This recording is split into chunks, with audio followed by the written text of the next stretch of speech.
we're hoarders, right? We territorialize a lot. We like to kind of say, this is my area, this is my territory, and that's what makes it great. And the better I do in my professional arc, I'm going to get a corner office, and that's the Grand Poobah Prize, and that's the thing that everybody wants to win, is the corner office.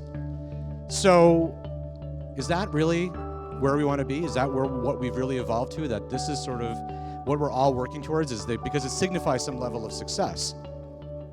It's time to evolve. Ladies and gentlemen, are you ready for Boston Talks? How we feeling? Excellent, excellent. Well, my name is Edgar B. Herwick III. I am with WGBH's Curiosity Desk. I want to welcome you here. So tonight's theme for our Boston Talks is Designed in Boston, and we're going to have 3 speakers who are among those who are not just sort of shaping the world around us, but they're shaping the way that we experience it. I'd like to introduce you to Gihan Amarasiriwardena. He's a co-founder of Ministry of Supply, which is a menswear company, and he describes himself as a chemical engineer who happened to find himself in menswear. Yeah. So let's give it up for him right now. Thanks. So my name is Gihan Amarasiriwardena. I'm one of the co-founders of Ministry of Supply. We're a performance menswear brand here in Boston, and we started here about 4 years ago out of MIT. And you're probably wondering, what's performance menswear? Probably the best description is merging all that comfortable stuff that's in your athletic drawer, like the Nike, the Under Armour stuff, and merging that with the style of what you wear to work, whether it's J. Crew or Banana Republic, that we're trying to bring that functionality and comfort of athletic clothing and bring it to the clothing that you wear the other 12 hours a day when you're not at the gym. So, our ethos is that, when you really have to perform the most, that's when you're at the office. And so we want to make sure that your clothing disappears, it looks sharp, but it feels really comfortable. So that's what performance menswear is. But to tell you a little bit about my personal story, I grew up here in Massachusetts. I'm from Amherst, Mass, though, the other end of the state, and I was a Boy Scout. And so I would spend pretty much every month going on a backpacking trip, a cycling trip, and we all know, growing up here in New England, that the weather changes a ton. And I would spend basically my weekends going to EMS or REI, and I would fall in love with the products there. I loved Gore-Tex, I loved Polar Tech, and I started to think, what if I could start making my own gear? Because it was getting pretty expensive to buy, a new set of gear for every season, especially as like a high schooler. So what I did was, on my snow days, was I actually started making my own gear. And it started off with this one product with a couple of guys in my Boy Scout troop. We took trash bags, and we wanted to make this windproof fleece that we could take on a skiing trip. And we took these trash bags, laid it out on the ping pong table, and sprayed this adhesive and a fleece on top of it. And we then cut it out, the patterns, set it up on my mom's sewing machine, and made this vest. And we were super excited to try it out that weekend. We take it up the mountain, go down a hard run, and we think it's going to work well. Very different story. It actually failed miserably because, as you can all imagine, wearing a trash bag is the most uncomfortable thing ever. So the inside was soaked to the bone, and it was my first experience with really understanding what moisture wicking meant, understanding what a waterproof, breathable membrane meant. And that's really kind of where my passion for performance materials started. So the next iteration of that was dumpster diving at construction sites. If you guys are familiar with Tyvek, anyone seen Tyvek before? Yeah, it's the stuff that they wrap homes with, and now a lot of people are using it to make all sorts of wallets and things like that. But it's kind of like Gore-Tex. It's like a plastic paper. But what's cool about it is it allows moisture, your sweat, to go through, but not water. And we take this material because there's bunch of extra stuff left at dumpsters, and we would just laminate that to our ripstop and make our own fleeces and jackets that way. And so that was a passion of mine throughout high school. And I thought I was going to create an outdoor gear line. But I went to MIT, studied chemical engineering to focus on the materials. But over my time there, spent a little time working on sports technology research at the UK.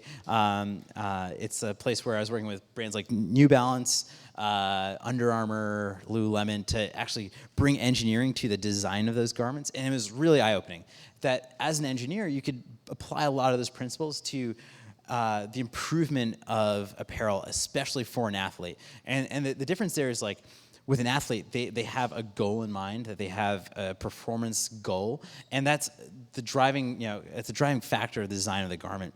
And that really was inspiring for me. So later did a little bit of product design at IDEO, learned about human-centered design. And at that point, I was ready to graduate from MIT, and realized that the outdoor gear market was becoming super saturated. I'd been working on this concept, and basically Columbia came out with a way better version. You guys know Omni Heat? It's like that reflective insulation for rain jackets, things like that. And it broke my heart. And I realized that that market was just really full. So realized that, like, on my bike commute, across the river, that it's hard to look sharp, but also, come to class not sweating through your shirts. And I think many of us have probably experienced the get up at 7, take a shower, take the tea, especially in the summer or even now, and you get through the tea. It's 95 degrees, 95% humidity, and you get to your office and you're already sweating. You've already sweat through your shirt. And that's no way to start a day. And so realized there's just a huge opportunity to bring that performance to the clothing we wear every day. So that's what Ministry of Supply is. We're basically taking advanced materials. We're studying the human body, understanding where you sweat, how your skin stretches, and using that to inspire the design of dress shirts. We make moisture-wicking dress shirts. They're wrinkle-free. I'm wearing our blazer. It's a 4-way stretch blazer, and as well as pants, socks. Kind of a great example of how we're bringing that technology to our socks is that my co-founder, he was a consultant, and every day, he would fly out to the client site. He hated dress socks because, at the end of the day, you're like flying back and you want to take your shoes off. But you're always wondering, like, what's the guy next to me going to think about, like, my stinky feet, right? And so what he ended up doing was he would take his Nike dry fit socks, cut the bottoms off of them, and sew them to the tops of gold toes, and tried to get away with that. So that was very much the inspiration for, like, how we could solve better socks for leather shoes that wicked away moisture and hid your odor. So we make a sock very similar to that. So it has the functionality of a running sock, but the aesthetic of a dress sock. So that's kind of the approach that we have at Ministry of Supply. So one of the key things for us is that we are engineers by background. We kind of think of ourselves as the empathetic inventor. Ministry of Supply, our namesake, is actually, for any of you who watch James Bond movies, my favorite part of the movies are always when Bond goes to Q's lab and gets his gear, right? You get to see, you get a taste of, like, what Bond's mission is going to be. And so what we thought of was, how can we be Q's labs? How can we be the guys that support Q on his mission? So basically, Q's actually based on a real person named Charles Fraser Smith. And during World War II, he designed gadgetry for the British Special Ops. And his cover was the British Ministry of Supply. So you can think of us as Q's labs, essentially. But the nuance there is that, like, unlike traditional fashion companies, where it's a designer kind of thinking through what were the trends from 3 decades ago, what's the current trends on the street right now, we actually take more of an approach like a car company. It's industrial design. It's thinking through what's the lifestyle of our customers and understanding where are their pain points. We found that with dress shirts, it was the most common pain point for every guy's wardrobe. And it was moisture management, it was wrinkle resistance, and we could use our technology to actually solve that problem. But the difference is that whereas fashion today has moved towards fast fashion, where it's every quarter they're pushing out a new style, we said, let's build these fundamentals, the core pieces of your wardrobe that can last a couple of years, and really build them well. So what we do is we launch our early stage products in the labs, and it's where our customers can try out our products before they launch in the market. We'll take that feedback, iterate the product, and then launch it in the main line.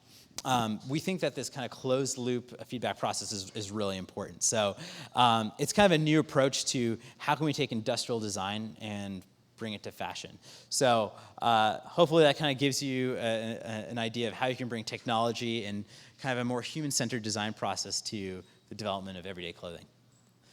Thanks. All right, let's hear it. Chuck, let's hear it for him. So before I let you go, can you tell me about what the day-to-day is like? Like, I'm getting these pictures in my head as you're talking about, like, you know, we're checking where the body sweats, and we're seeing how skin moves. Like, do you have, like, humans lined up, like, in, like, you know, some sort of factory, and you're, like, measuring them and things like that, and you with, like, a lab coat and goggles on? Like, how are you doing all of that? Yeah, it's really cool. We use like a bunch of different analytical techniques. Like if you go to our basements, which is kind of like where our labs is, we've got infrared cameras so we can understand where you're generating heat, so we can put ventilation panels there. We use a really cool analytical system called strain analysis, and it allows us to understand how your skin stretches. How does your skin stretch? It stretches in every direction. That's the thing, and that was like very much the inspiration. So like, if you look at the back of my blazer, I don't know if you can see this kind of curved yoke in the back. Come closer if you need to, folks. You can. It's But okay. One of the things we found. Oh yeah, right here. So if you can't see it, I'm just going to trace it right here. It goes like that. That's where the seam is. Yeah, and one of the things we found was that with like a blazer, everyone knows blazers feel constricting, and so we wanted to alleviate that. So what we did is we actually took out kind of the traditional seam structure. So this is probably more traditional, right? Right down here. And so what we did is we actually put this curved yoke band in, and it actually allows more flex across the shoulders. And basically this curved yoke, I'll model it. All right. Wow. This curved yoke has the ability to give some compliance, so it basically stretches out. And so we learned this through understanding how the human skin stretches, and that's our inspiration for our designs, is the human body. Aesthetics is absolutely important, but we really start with the human body as our initial point. Very cool. Gihan, ladies and gentlemen. Thanks. This man here is a award-winning principal at CBT Architects. So CBT Architects, they're about doing, as he explained it to me, generationally relevant buildings, layouts. If you're wondering what he's up to, he leads a team of about, 40-plus people, right? And is working currently on about 30 high-profile projects in the United States and Canada. So due to all of that, we only get 8 to 10 minutes of his time because he's clearly got to go back to work when he's done here. But let's please welcome to the stage Haril Pandya.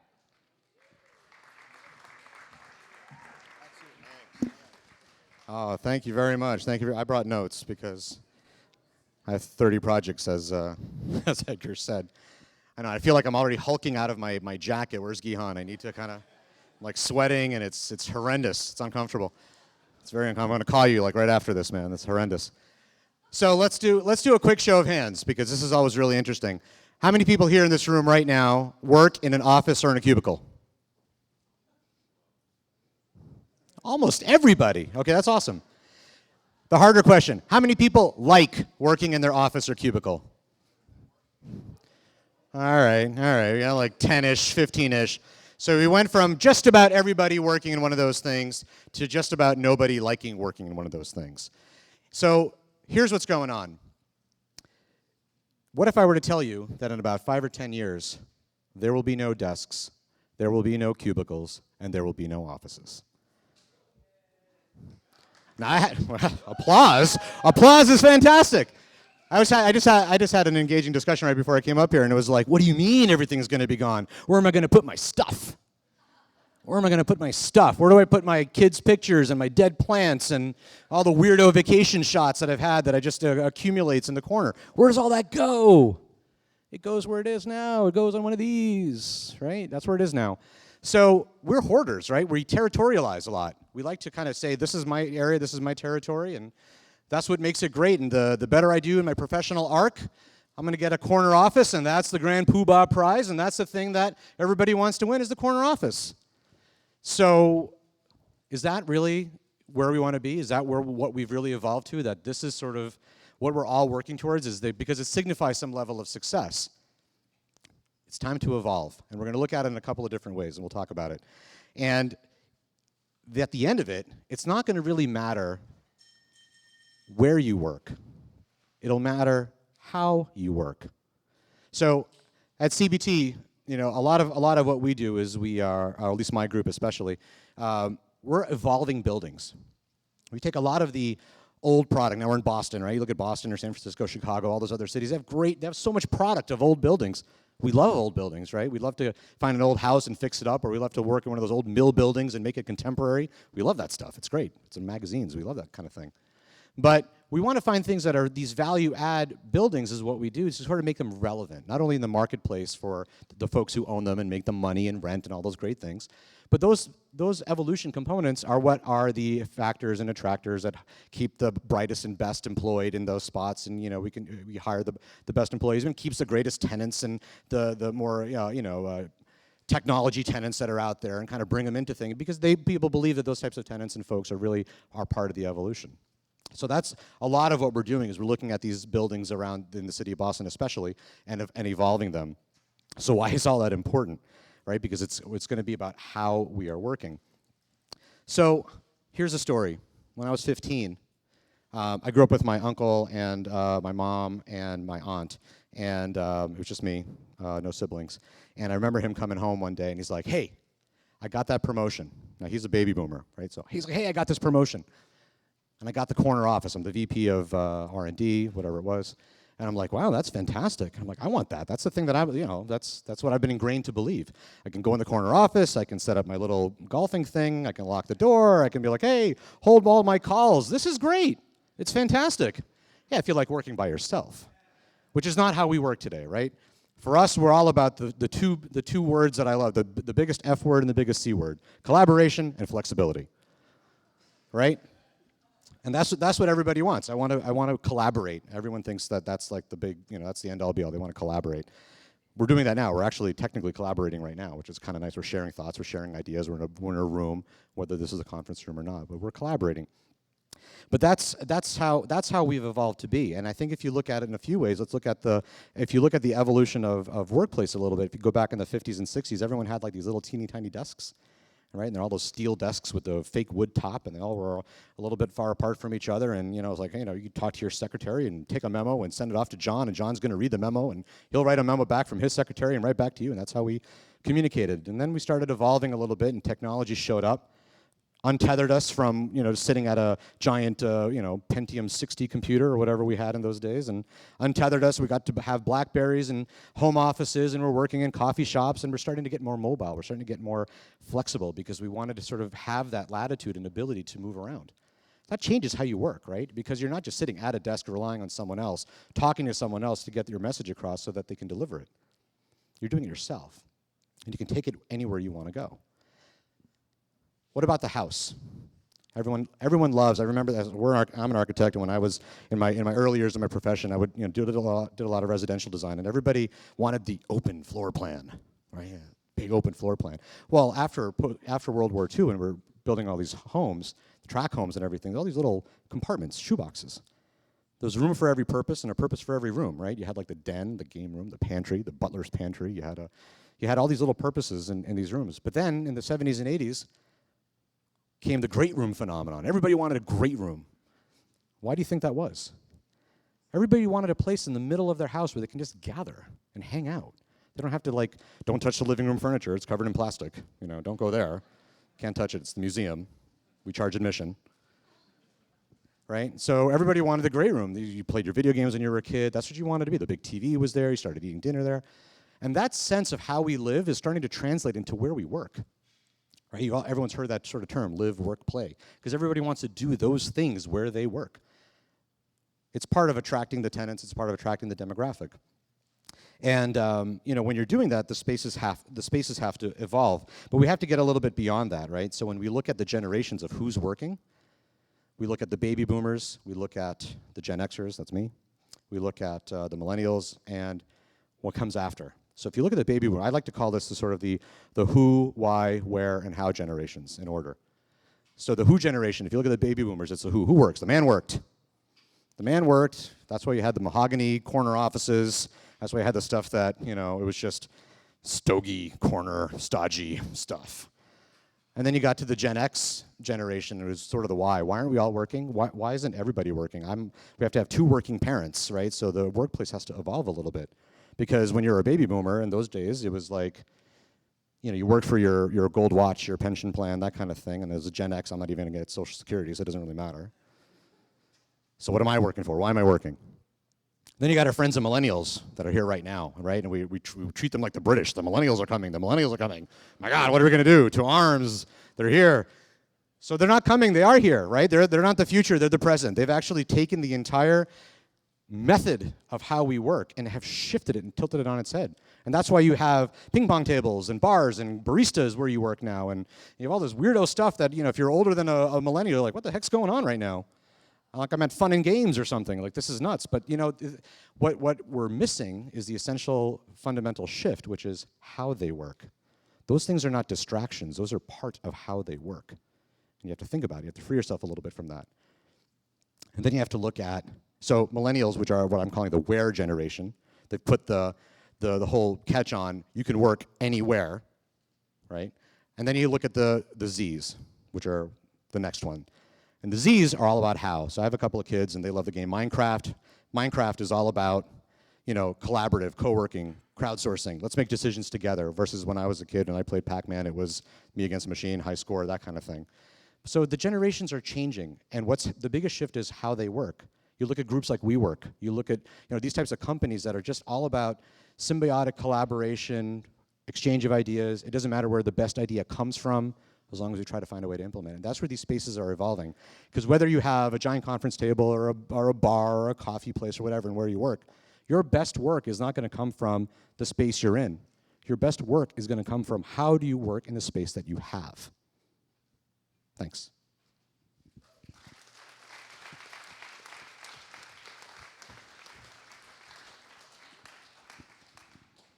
So one of the things I'm wondering as I'm listening to you talk and thinking about the fact that, in your bio, it's like you're working on 30-some projects.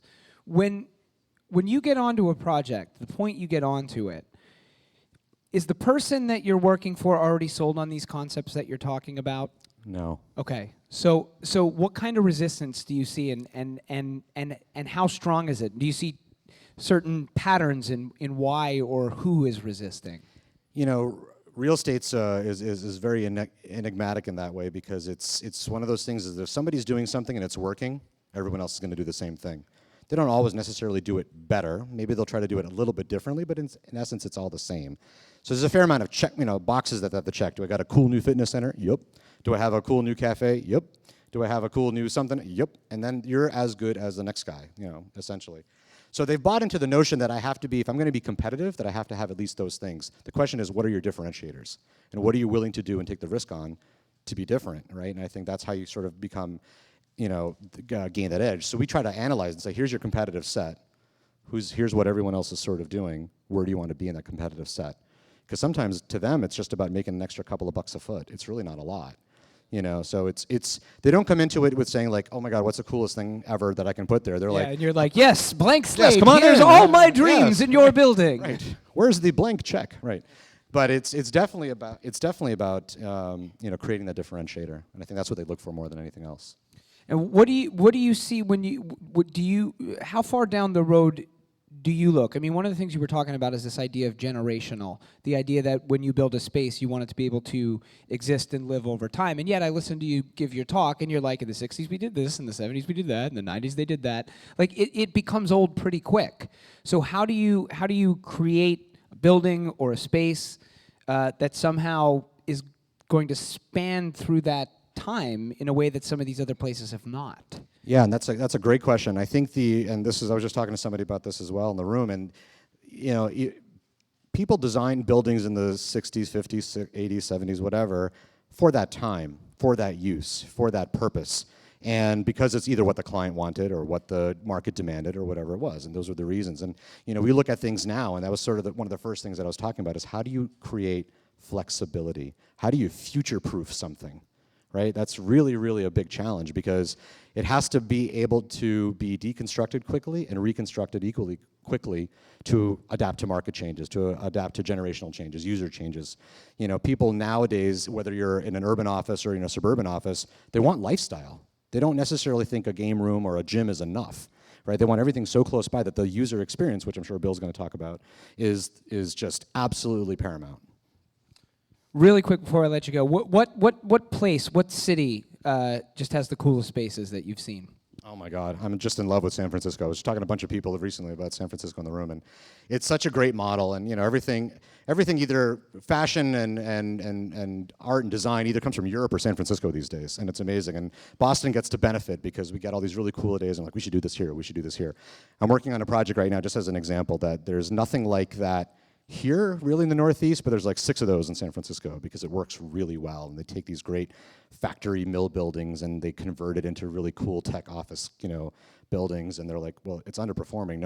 We don't need those giant warehouse, you know, storage facilities anymore. So they're going to be converted into cool tech office buildings. And we're starting to see that trend here more and more. And I think it's really fun to kind of see what's happening there because it's kind of like the time delay. In a few months, it's going to make its way here. So yeah.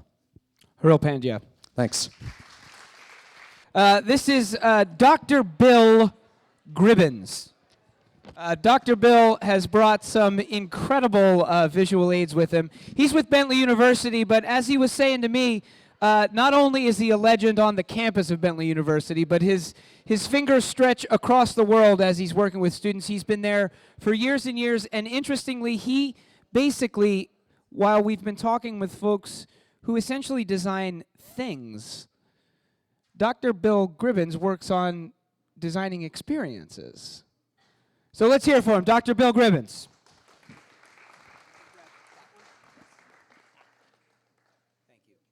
you. Here for a microphone. Are we on? We on? Yep, good. Very good. And following those last 2 speakers is a rough one. The first speaker made me feel very much like an underachiever. He was designing products and companies in high school. I spent the 70s in the rafters of Boston Garden listening to rock and roll. Wasted a lot of years there. And then the last speaker talking about the 70s, 80s, and 90s, I lived through that, and I have the corner office now. Making me feel really old. I thought I had achieved something. Now I realize there must be more, that I haven't quite figured that out yet. So I've spent the last 30 years of my life in technology. Not an engineer. My background is design, and actually a very traditional visual designer. A little bit of trivia about myself. My design class back in the 70s was the last class in the studio learning typography that actually set lead foundry type. Most of you don't even know what that means. But that's the way we actually printed things since the 15th century. And it's quite remarkable to go from that point in the world of design, the way things were done for centuries upon centuries upon centuries, and then working in the world that I work in today that is very much digital and social, and it's gone beyond technology. So I'll talk to you a little bit about that journey. So I went from design and a curiosity really about how people interacted with design. I was curious about why some of my designs succeeded brilliantly, and then the next week they would fail miserably. And there was really no rhyme or reason to it. And we were all taught design in very much the same way in the studio, that you would learn from a master and you would learn certain techniques and best practices, and sometimes they worked and sometimes they didn't work. But out of that, I think, came a very healthy curiosity about how people interacted with the things that we designed. And so my PhD's in psychology, and I didn't quite know what to do with it because I didn't have that high school plan. There was no grand plan here. I kind of stumbled into it, and I like to say I was pretty lucky along the way. But when I came out of graduate school, it was just when the high-tech industry was taking off, and I was looking at computers. At that point in time, I'm saying, these are like really miserable products. Why do they have to be so difficult to use? So I was really interested, not so much in the technology, but in the artifact itself. and studying how people interacted with that technology. And in those days, it was mainframes and then PCs on the desktop and then the internet and then mobile and then social and gamification and everything that follows. And so I've just kind of gone along, not so much because I like to build things, but I'm very interested in watching how people interact with things with a goal of making it better. Because I think the history of the high-tech industry, globally really has been inflicting a tremendous amount of pain and suffering on people. How many of you have technology in your lives today, even though it's gotten a lot better, like in your homes, in your automobiles, in the workplace, dishwashers and microwaves and alarm clocks and apps that absolutely make you scream? Hands, okay? There's no shortage, is there? There is absolutely no shortage. And you would think we would know better at this point in time. It is a whole heck of a lot better than it once was. I have the good fortune of working with hundreds of graduate students both here and out in the Silicon Valley where we have a campus who are working in companies, companies like Facebook and Twitter and the like, who are doing the things that I'm talking about, studying people, how they interact with products and services. And it's moving beyond technology, and I'll talk about that before we're through here. But my goal in life, my mission in life, has really been to reduce the pain and suffering. Not just to make technology that works and not to offend the engineers in the crowd, but I think that's what engineers are taught to do, is to make technology that works, that does a certain thing. My goal in life is to be making technology and designing technology that works for people. Pure and simple, pure and simple. So I work from a position of understanding people's needs, what they value in life, and I think this is many times why we see technologies that are incredibly successful in this innovation age that we live in, and they're very, very successful, and they're the next great thing for about 6 or 7 months, and then they flame out. It's because they amuse people, perhaps for a short period of time, but they don't deliver real value. They don't meet real human need. So to understand what people value, those things that are missing in their lives and where technology can bring some value to their lives, can enrich their lives in some special way. I also look at people's abilities. There are certain things, and this is what we study when we study human psychology and physiology and social psychology and cultural psychology, is what people are good at, how we behave naturally. And why can't we design technology that aligns nicely, seamlessly, transparently with those natural abilities? And then when you study humans, you realize that there's certain places where we're not designed so effectively. We have limitations. We have real limitations. And why do we design technologies that play to and leverage those limitations? And then when people make mistakes or have problems, what do we call it? Human error. It's the first thing I beat into my students. I say, I don't want to hear human error. You show me human error, I can usually trace it back to some kind of limitation that the human has that we're aware of, that we could predict. Then it becomes design error.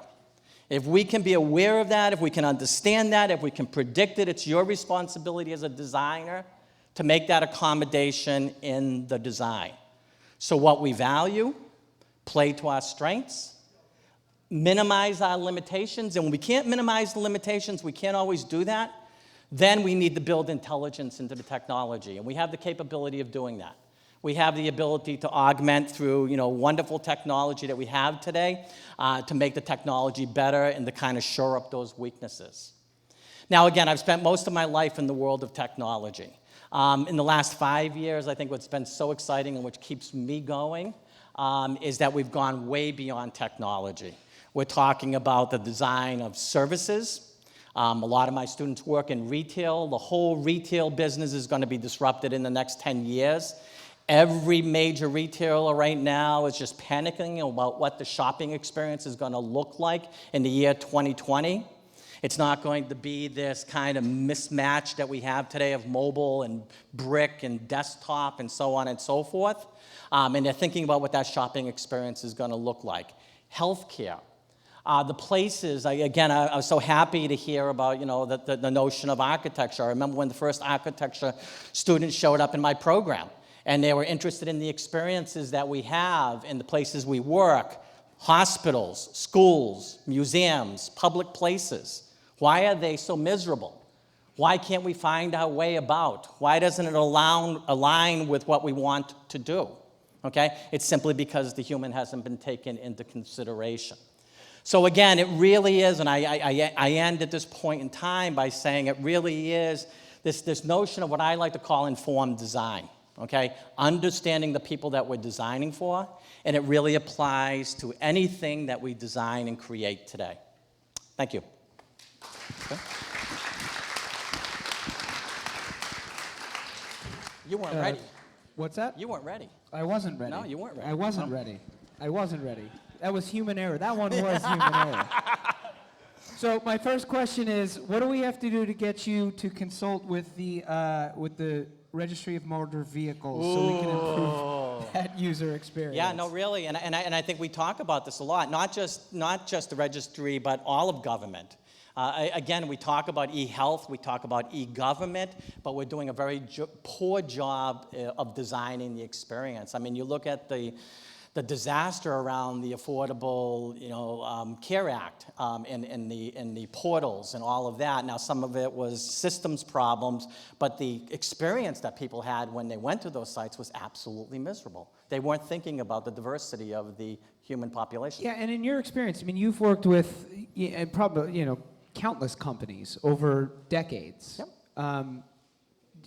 Do you find that it is it a problem in that when these products are in the development phase or these experiences, like if it's retail in the development phase, is the problem in that they're not putting a priority on what the user experience is, or is it that they're not willing to invest what it costs to improve the user experience? Is it a financial thing or is it a priority thing? I think it's both. I think one is that many of these companies, and again, don't take this personally if you're an engineer, but they're very engineering focused, is building technology that works. So I think it's the people that control the organization. I think it's the other thing is the race to the marketplace, and that's only getting faster and faster today as you look at this startup world that we live in, where the mantra is, fail quickly, push a product out into the marketplace. The founder of LinkedIn said, if you're not embarrassed by your first offering, you're not moving quickly enough. So where it's a source of pride when they're embarrassed in their first release. That in my mind is insane. Now, he's a lot richer than I am, but in my mind, that's insane. There's a better way, there's a smarter way of doing it. Are there companies that you look at either now or historically, it doesn't matter that they're now, or either, Yep. who did this or do this really well? So the easy one is obviously Apple. But I remind you, and I brought along, if any of you, a lot of you are too young to remember this, but I was one of the 10 people who bought this. So what is that for those This is the Apple Newton, okay? This is the precursor of the iPad and the iPhone. Nice and slim. It fits in my pocket. I think we need that stretch fabric. This failed miserably in the marketplace. So I think we all look to Apple today, and they do brilliantly today. There was a time where they didn't do it so brilliantly.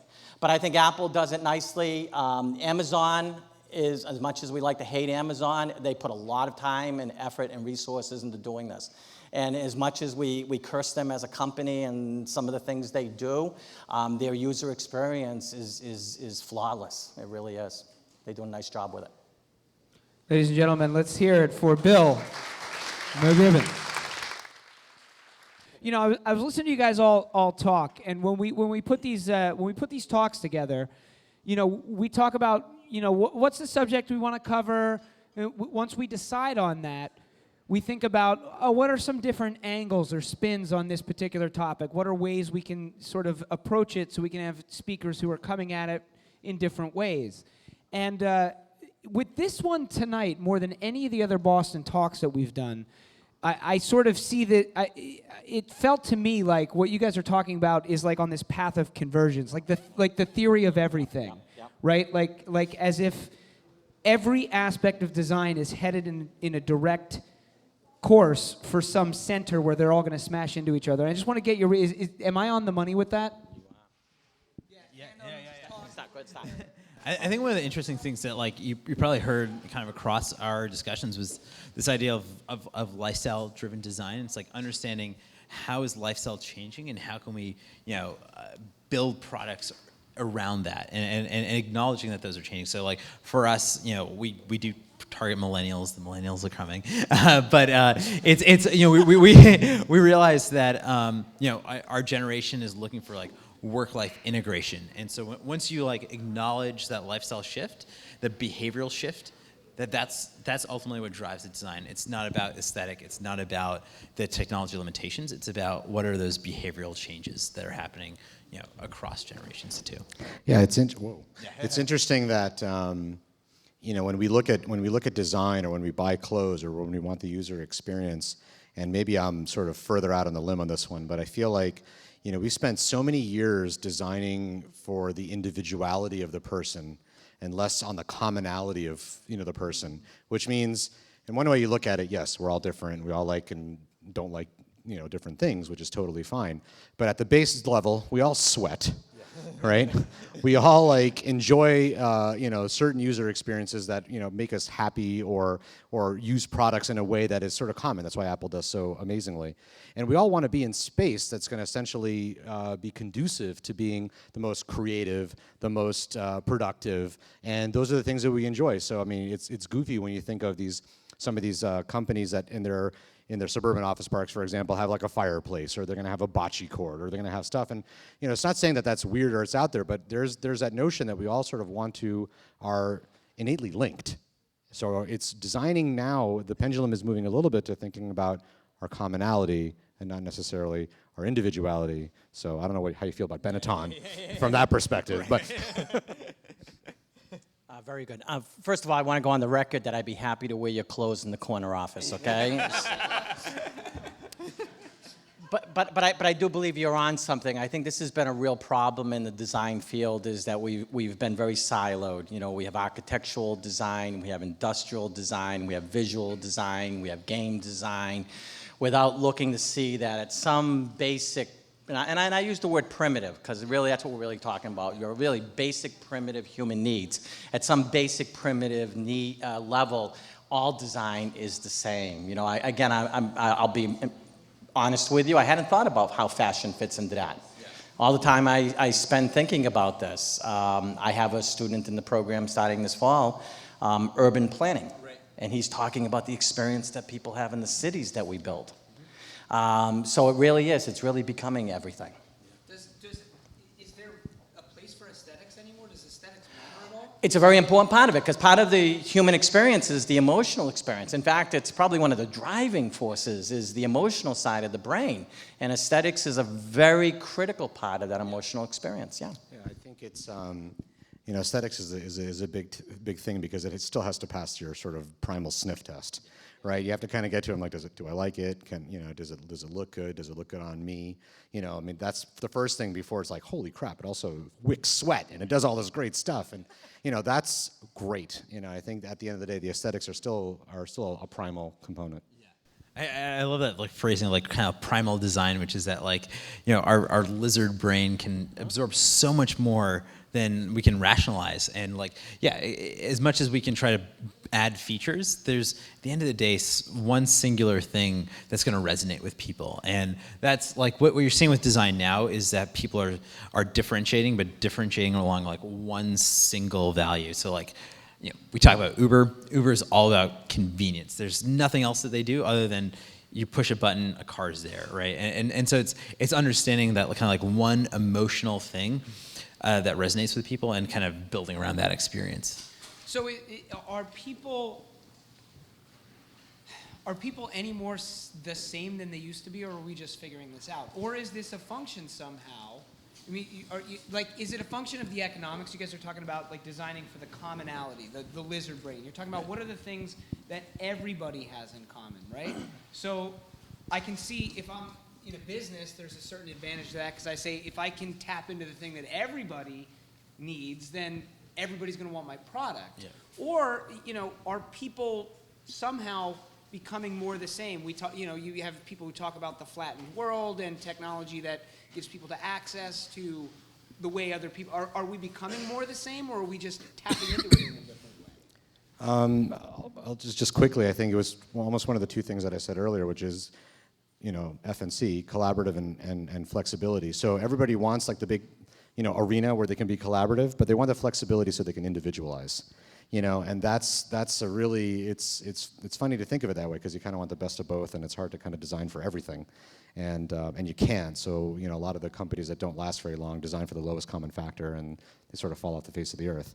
But I think, if we can find a way to, and this is what I was talking about, future-proofing, is that if you can find a way to keep things flexible and adaptable, that kind of is the long-run approach. And I think it really is, it's really both. So at some primitive level, I always talk to my students about this. Social networking did not begin with Facebook. Social networking began when we gathered together somewhere in a cold, dark, damp cave. We are social creatures. I mean, all that technology has done is enabled us to connect as people. In a new way, in a much more flexible way. But we've always been social creatures. And so that's the part that's always been constant, and it is very primitive. At the same time, I think what's happening and what we're experiencing is we have now experienced in the marketplace that there's a new and better way. And we just don't put up with the lousy stuff anymore. Again, for those of you who were around during the 80s and the early 90s, technology was horrible. And we kept lining up to buy the next release. We tolerated the pain and suffering, and we kept handing over the money. And I think that marketplace today does not tolerate that. Absolutely not. We've seen a better way. We've seen a better way, and we demand that. And the other thing to learn about human behavior is that expectation is only going to be elevated. Mm-hmm. We're only going to demand more and more and more. So if you look at the very best design today, it's going to dissatisfy us 2 years from now. And you need to recognize that. You need to recognize that. The bar is always going to be raised. Yeah, and like design has changed from like this flavoring, this kind of like, last thing frosting that you put on at the end, to driving the actual, conceptual development of the product. And, the difference is that it goes back to fundamentally what's the problem you're trying to solve. And what you're finding though is that we think that evolution is driven by technology. So, technology is going to, the faster processor, et cetera, is going to create a better experience. But when we found that, like, mobile technology, for example, most of that stuff comes to, like, 3 or 4 things. It's like, you know where you are, you're connected to everyone, and, like, they know, how fast your phone's moving. Just with 2 or 3 data points, you can connect them in different ways to create all these amazing experiences. So it's not actually the technology getting better that's driving this innovation. So, I bring it back to like, shameless plug, but what we're doing. It's like moisture wicking fabrics have existed for a long time. These technologies have existed in the athletic and the outdoor space, but it's applying it to a different use case. And I think that's where we need to start thinking about design, is how do we use our existing technology and apply it in new ways? Yeah, because this beer ring has been sitting here on your leg, and not being absorbed by the fabric for like the past 10 minutes. It's kind of amazing. Yeah, I'm fascinated by it. I can't stop looking at it. I cannot stop looking at it. I'm just gazing into it. One of the things I always love to talk, especially with people who are deep into a field or who are expert on something, is about their influences. So I wonder for you guys, are there people who have done the job that you do or something similar to what you do so well that you look to and say like that either personally a mentor or just somebody that's kind of like an icon to you when you look at that? Who would that person be? Yeah, from a person. All right, I'll tell you brands, because that's kind of a lot of our inspiration comes from. Like, there's obviously players in the space, but like I'd mentioned car companies, and first I love BMW because they are a brand that codifies engineering prowess under the hood, but the aesthetics are beautiful, and it's very much how did those two things come together? But the bigger point is this idea of driver-centric design, and every decision they make is built around putting the driver first. And so that comes back to experience, right? It's like, it's not about the better horsepower or whatever. It's about what does it feel to drive. And what I would question, though, is have they evolved fast enough? And that's where Tesla's coming into play. And what's really interesting about Tesla is that they understand what are all the values that you evaluate a car on. It's like 0 to 60, safety, etc. And they've just blown them out of the water because they've shifted to a different platform. And that's where we think innovation happens, is like you understand what are the metrics that people are evaluating a certain product category. You bring a new platform to it. You make sure that it competes or does 10x better, but you make sure it does 10x better on one singular metric. And I've just taken a lot of inspiration from them. I think it's interesting that you look at product versus service, and when you look at two products, and I often try to detach myself from products because we're in a service-based industry, but it is very analogous because there is a Burger King for every McDonald's, and there is a Tesla for every BMW. So there is that level of competition in product as well. Service, it's a little bit harder because you want to look to, the thing you don't want to do as architects is look to other architects. I don't know why it is, but it's this odd competitive universe. And but who I look to more than anything, I think, are the emerging companies, because they're the ones that are pushing us. They're pushing us to not only create the differentiation for them and provide the thought leadership and the horsepower and the creative prowess to sort of get them to the end goal, but the more creative the company, the more innovative the company, the more edgy the company, the more risk-taking that company is, I feel like the better we work, and it forces us to work harder, faster, the whole thing, and I think that's really who we look to. And I'm not going to name companies, I'll name people that influenced me very early on in my thinking. One is Donald Norman. Many of you know Donald Norman. I remember Donald Norman when the book was called The Psychology of Everyday Things. It's now The Design of Everyday Things to make it more appealing to the mass market. But he was onto this very, very early on, talking about how much ineffective design there is in the world and just the everyday products that we interact with, and the fact that we just accept them and tolerate them and never question them. So that's one. Richard Saul Wurman, his early book was Information Anxiety. And he talked about how information was very difficult to process. And we're living in this information age, and that information can be designed in a way that's more accessible, even very complex information. And I think somebody who's doing it brilliantly in more recent years is Atul Gawande. Again, in the healthcare field, where he's just challenging the healthcare community, and he's thinking about things in very different ways. And as you're talking about not looking to other architects for inspiration, another person I would have is Stephen Johnson in his book, Where Good Ideas Come From. And he talks about the adjacent possible. I think we always look within our own fields, and many times what we should be looking at is the adjacent possible and looking for inspiration elsewhere. Otherwise, we just keep kind of making these small little incremental improvements. That's a critical point to make, and I think it's rare that we get the opportunity to think outside of what we do to inform what we can do better. And I know our office now we're pushing harder because I think the thing we want to do is absolutely look outside the industry. The second, in one way, the partners at our office are like, the second someone goes, "You're an architect," we're like, crap. We're designers, right? We're thinkers, we're strategists, we're solutionists. I think that's really the thing that we want to focus on, because we tend to solve problems or solve issues or create other ones and disrupt things and then solve those. And I think that process is critical. Is good design something that only gets to be enjoyed by the moderately or relatively wealthy and above? Is good design something that is available to everyone? Yeah, so this is one that's very near and dear to me. So, when we talk about design in our graduate program, we talk about universal design and accessible design. I'm not a big fan of design that's only available to a select few. I believe, like when we're talking about e-government and e-health, if it's not E for everybody, I want no part of it, to be quite honest with you. So I think it needs to be accessible to all. I spend a lot of time working with healthcare providers and government in terms of dealing with people who are either aging, people who have cognitive disabilities, physical disabilities that are impoverished, and giving them access to all of the wonders of technology and the information that the rest of us enjoy.